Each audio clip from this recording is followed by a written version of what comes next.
Civ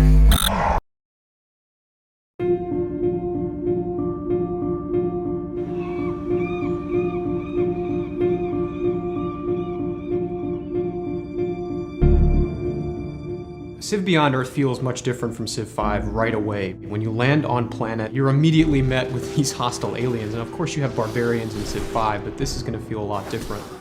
We're huge fans of both science and science fiction, so we wanted to make sure the game starts in a believable place. But it starts moving out very quickly and taking these little steps into the more fantastic. So for that, we looked, far and wide, especially the canon of classic sci-fi literature. There's really no shortage of great sci-fi material out there that we drew from.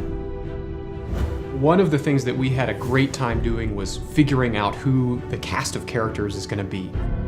And the way we did that is we started with the geopolitical landscape of Earth as it is right now, and introduced this thing that we called the Great Mistake. The result of that was this reshuffling and mass migration of people.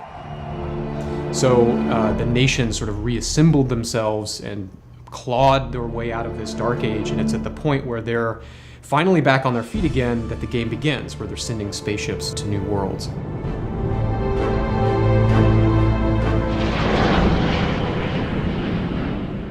Their leaders represent this multicultural mixing that happens. So a lot of them speak a mixture of languages. For example, the American Reclamation Corporation. How may the corporation serve you? The sponsor that you can pick for that, Suzanne Fielding, speaks a combination of Spanish and English sort of interchangeably.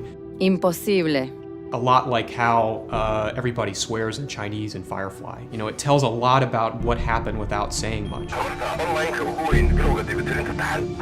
So the tech web is probably the most fundamental change to this game. Tech is really the engine of civilization, and in historic Civ it follows a pattern that most people already recognize. But in this game, you're moving forward into an uncertain future, which has technologies that we obviously haven't invented yet. So we wanted to make a structure that would let the player play exploratively and kind of discover along the way what technologies were going to be useful or advantageous or just interesting to them. And the tech web is so big that you will not get all the technologies in the course of any one game, which is another departure from historic Civ.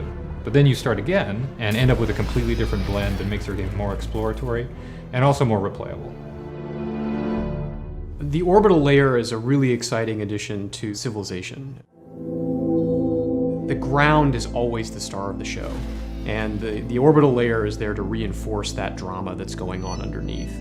So when you land on the planet almost right away, you can go back into the orbit around it and put up tactical or economic or research satellites that are going to augment or change up the situation on the ground. So, defend yourself from invasion or make your cities into economic powerhouses or spy on your neighbors and steal things from them. That's just one of several sort of fundamentally new ways to play the game. People over there, are you ready for the awesomeness? After we announced the game, it was really special to sit in that room at PAX East with 700 of our biggest fans. It was especially gratifying because we're Civ fans too. We grew up on those games, we love those games.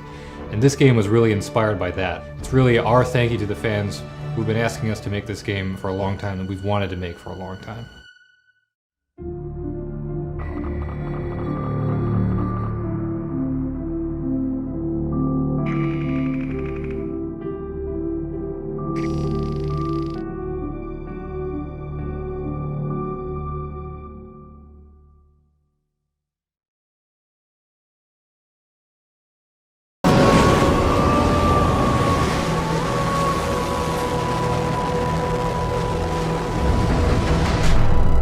To find him